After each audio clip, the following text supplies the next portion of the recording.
Headlines all over the world are being dominated by what is being called the Great Resignation. But we're also seeing a trend that we can almost call the Great Migration. Right? Black, white, yellow, brown, purple, orange. People from all over the world are choosing to leave their home countries and settle in foreign lands. Some of the reasons can be for opportunity, retirement, adventure, quality of life, and a host of other ones. A lot of people are choosing to migrate to Mexico. And today, we are talking about some of Mexico's best cities to live and retire in. Let's begin. We are talking about our 5 favorite cities to relocate to in Mexico. Now, Mexico is full of amazing cities that we wouldn't mind living in. No doubt. A bevy of different lifestyles are supported here, but we selected these 5 cities based on some criteria. Cost of living, access to healthcare, and quality of life. These are things that are important to us. We hope that they're important to you, and these are the top 5 cities that we saw. Now, if you don't see your favorite city in the list, check out this video here or let us know your favorite city in the comments. We chose these cities, traveled to these cities, stumped our dogs to these cities, and took into account the quality of life, what was going on, what the vibe of the city was, and how much it costed us to be there. So, without any further ado, let's get into our top 5. We're gonna start in the Baja Peninsula and then work our way through the country. Right. So, in the Baja Peninsula, we are hitting up a little big city called La Paz. Now, we call this a big little city because it's like a sleepy little town, but it's also the capital of Baja California, sir. Yes, now this town was one of the towns that so many locals recommended we visit if we were heading to this part of the peninsula. Bigly. It was recommended we hit this place up because of its affordability and because of its beauty. So we roll into town and honestly, you guys, we fell in love. Just rolling into the Malecon area and seeing how many active families and people were just enjoying themselves out there. Looking at the surf kind of roll into the shoreline. We've been a lot of places and this place kind of impressed us before we even got off of our bus, all right? So we get off of the bus, we notice people dining in and out of restaurants, cafes, and different boutiques, and we check out that Malecon, pristine. Yeah, so we knew we had to dive a bit deeper into this area to find out what would it be like to live here. Now we're going to talk about cost of living, okay, because that's very important, but there are some standards across Mexico for the cost of living. We're talking about $500 for like groceries, utilities, transportation, and internet costs. More or less. But the biggest variable we're going to be discussing today is going to be that rental cost. That rent. Across all the cities we're discussing today, we're going to give you the numbers for, let's say, a single person. That means one person. In a furnished studio. I use the place for furniture. So, a furnished studio in a normal area might run $300 to $500 in La Paz, but in an expensive area, it can be $500 and up. Yeah, man. That oceanfront property is all the way up. We saw an apartment, a single bedroom apartment for $1,800. We saw one for $1,200, but I also found one for $400 living in someone's guest house. So it pretty much just depends on your lifestyle, but overall, I think a single person can comfortably live in La Paz for about $1,100 a month. Now that is the bare minimum. I'm sure someone is going to get at us in the comments and tell us that is impossible to do. That is a baseline cost, my people. That is no extras. That is not partying all night, every night. That is not going out to tons of restaurants. It all depends on what you like doing. You like cooking in or you like eating out? Bada boom, bada bing. The neighborhood that we stayed in was Pueblo Nuevo, and it was freaking awesome. Access to all kinds of different restaurants, cafes, a couple of major grocery stores, and walkable to the Pacific Ocean. Yeah, true. It only took us, what, like 15 minutes to walk to the ocean? Really like that neighborhood. Apartment prices over there were lower than the place that my wife likes. Okay, I will, for the most part, always vote for El Centro. All the way up. The Centro here is very walkable. Everything is at your fingertips, but the price is going to be a little bit more, of course, because you're like 1 to 3 blocks away from the water. So again, $1,100 for a oceanfront town. And the awesome part about La Paz is that it's close to some pretty amazing locations. Just 2 hours away is Cabo, and an hour away is Todos Santos. Which is home to what? Hotel California. Right. Yeah, man. But what's really close is one of the most beautiful beaches in all of Mexico. Balandra.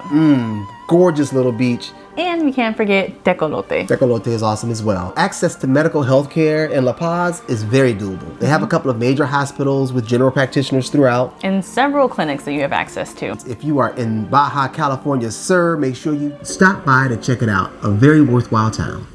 Now, let's check out another coastal city. All right, this one is in the state of Jalisco. We're talking about Puerto Vallarta. Exactly. You guys know this name. It is a hot and popular resort town in Mexico. Now, a lot of expats choose to call this place their home, and we chose this place for all the reasons we listed above. The healthcare, the cost of living, and the quality of life there. But this is also a city that kind of lives up to its hype, right? Oh, no doubt, man. No doubt. So we were thrown back by how lively the city was, all the different shops to pop in and out of in the romantic zone, and the bevy of activities that you could get into. That's true. It's known for its amazing beaches, marine life, because that's where we went, whale watching, and we saw like a dolphin frenzy happening. Dolphin watching, right. Lots of water sports, but also a cool thing about Puerto Vallarta is that sunsets are like a daily event here. Like they're straight up events. People gather together just to check out the sunset because it is so gorgeous. We're talking about rolling mountains, we're talking about the seashore, but now let's talk about that cost of living. All right, so for a single person, the cost of living can be $1,200. Right, now that $1,200 is, a little bit costly if you think in terms of Mexico, but not costly if you think about it in terms of seafront property.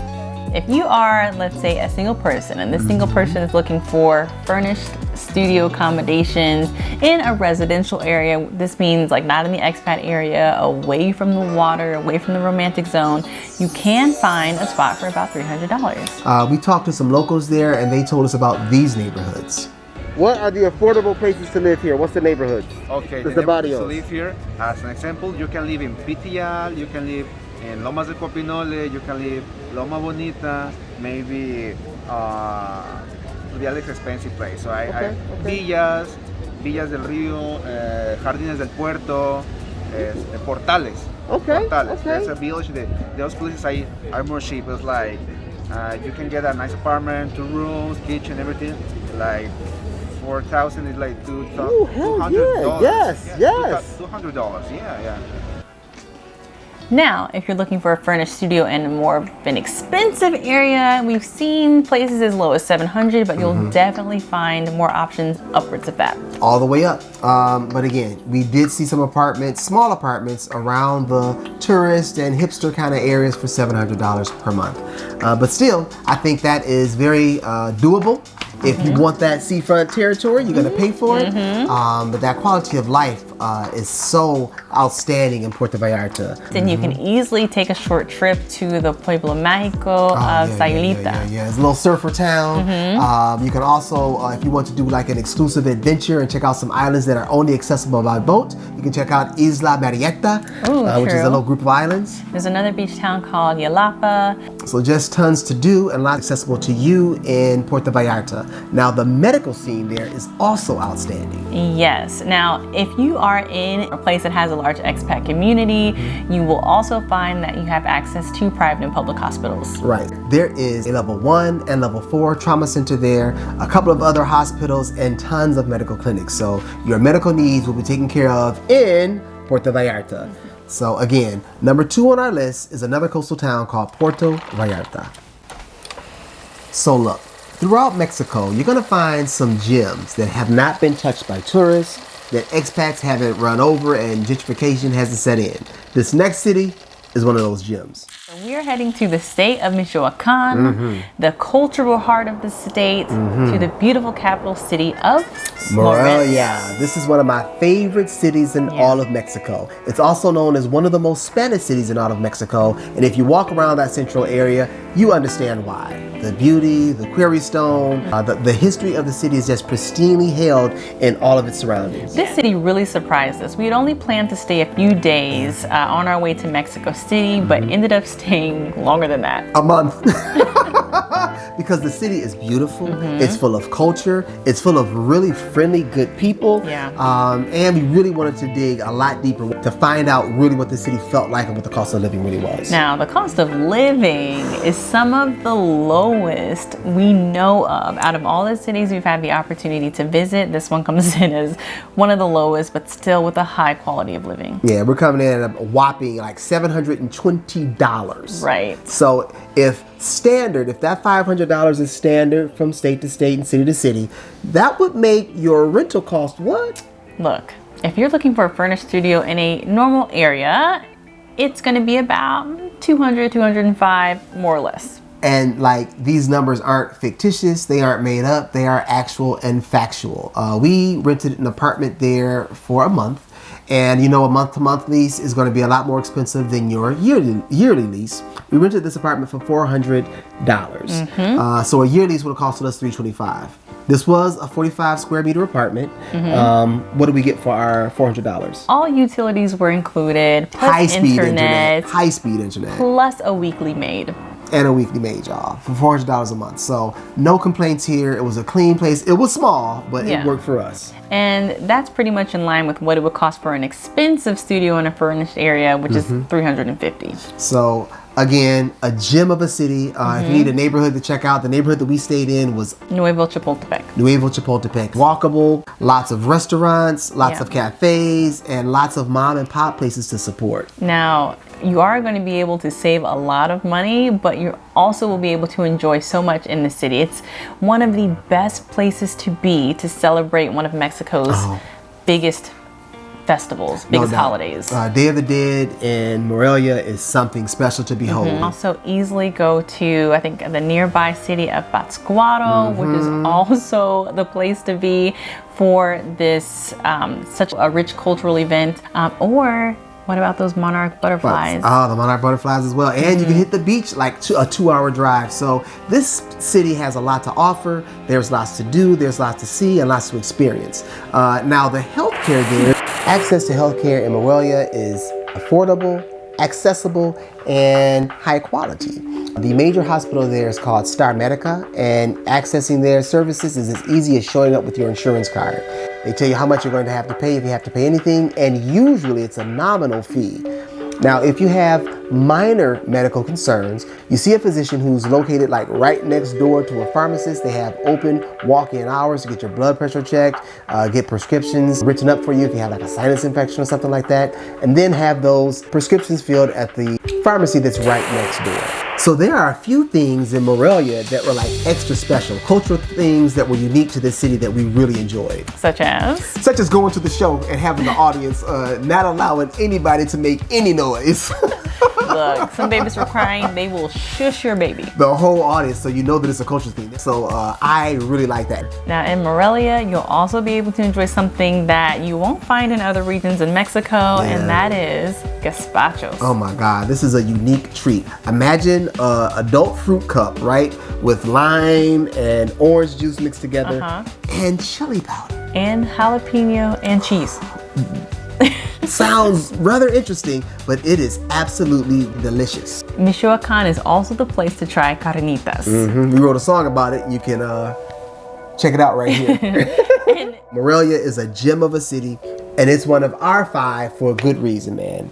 Cost of living is major, quality of life is high. So, this next place, we're going to start with a little bit of trivia. All right. Do you know where the jalapeno pepper came from? Mexico. Okay, but what city in Mexico? So this city has 2 different spellings to its name. And if you think about the spelling of its name, you will understand where the jalapeno came from. And this is the city of Xalapa. Oh my goodness. We went to Veracruz to kind of experience Veracruz and to get a really good cup of coffee. And man, we got turned out. Yeah, we had to head to the capital city to check it out, and also to head to some places around there, and we were really surprised about what we found. Xalapa is authentic Mexicano. First impressions, you guys, I really like this city a lot more than Veracruz. It's clean, everybody is vibrant, the mountains are clear, no pollution. This might be a gem.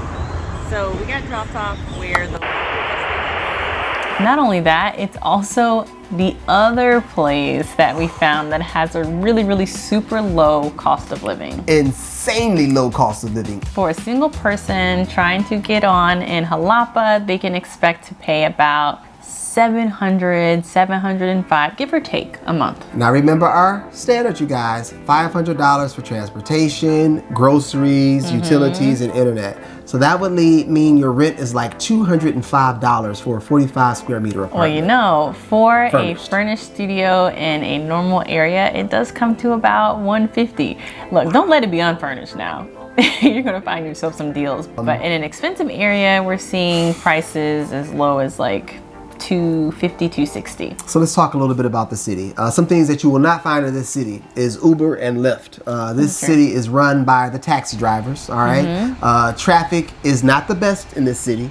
A bus ride costs you about 50 cents, but catching a bus around the city is relatively easy to do. And what's cool about Xalapa is that it has this young, vibrant energy because it has a large student population. It is a bit of a college town. It has a very vibrant nightlife since it is a college town.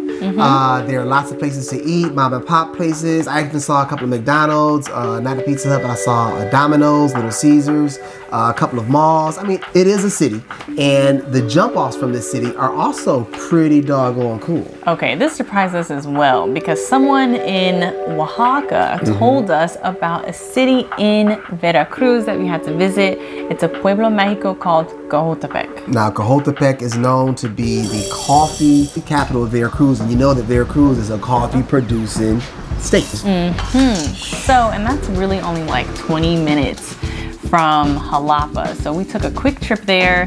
And A quick, beautiful trip there. Quick trip there and really enjoyed walking down streets where all you smell are roasted coffee beans. Yes, Lord. And we enjoyed partaking of all of that coffee in a lot of those different cafes that line the central area. They are everywhere. So of course you have that close by place. There's another Pueblo Mexico that's known for an amazing waterfall. And then you can also just head to Veracruz to enjoy that coastal area of the state. So they have medical facilities there that are accessible. Xalapa is just a gorgeous city with a high quality of life and a low cost of living. And a low amount of tourism and expats. How low can you go? How low can you go? How low can you go? The last city on our list is often known as the culinary capital of Mexico. Yeah, man. We're talking about the one, the only, Oaxaca. Man, Oaxaca's an awesome state and an awesome city. Right, Oaxaca de Juarez. It is definitely one that we enjoyed when we visited, so we had to add it to this list. We enjoyed this place thoroughly for a multitude of different reasons. The food scene is just insane. The art scene is off the chain, and the things that you can do in and around that city, forget about it. Now look, visiting there is of course more expensive than living there, but the cost of living for Oaxaca City is coming in at about maybe like $830, $850 a month. So still relatively low. Now a lot of people are saying, no way, I went there, my Airbnb costed me an arm and a leg. Airbnb charges like 3 different taxes and fees. Now this is based on signing a year-long lease, all right? The cost of living there is actual and factual. A furnished studio in a normal area will run you about $260. What about the expensive area? The expensive area, and I'm not talking about those Airbnbs in Xalapa and Xochimilco, but an expensive area will run you about $375. Again, long-term year studio. So that is an awesome price. Now what can you do in Oaxaca? What is the quality of life like? There's just so much. Like we said, it's a culinary capital, but it can also be called the cultural capital too. There are so many delicious types of mole that we didn't know existed in Oaxaca. It is the home of mezcal. Come on now. There's so many different artisan shops and art artists, creatives in this area? Now let me be square with you guys. We hear that gentrification is coming to Oaxaca and taking over and pushing the locals further out. But we're talking to you about our experiences. And what we experienced in Oaxaca was an authentic Mexican culture unlike we've ever seen before. It's home of 18 different ethnicities. Wow. And the biggest thing about these different ethnicities is they get along and they celebrate the unity. You see that unity when you're there. You feel the spirit in the air, which is why so many creatives tend to gravitate toward this place.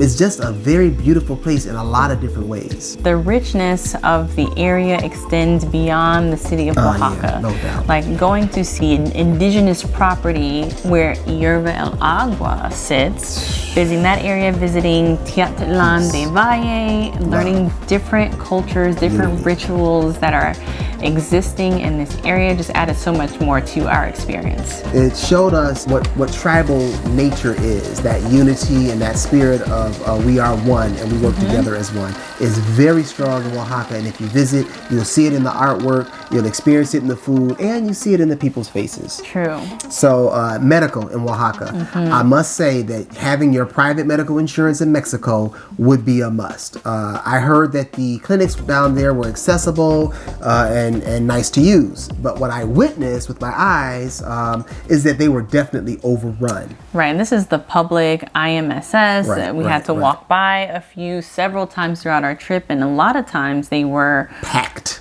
Yeah, overflowing on a regular. So I would really strongly urge you to have your private healthcare insurance, which if you are a temporary or a permanent resident is not hard to get.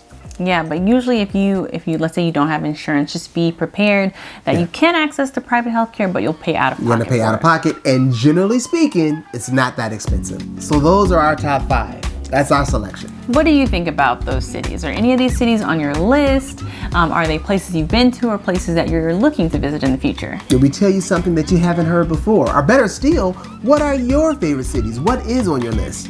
Hit us up in the comments. Well, thank you guys for joining us for today's video. Again, if you made it to the end, we hope you've given it a like. We hope you're already subscribed to our channel with that notification on. But thank you guys for joining us today, and we will see you next time. Peace and love from the Yarbros, my people.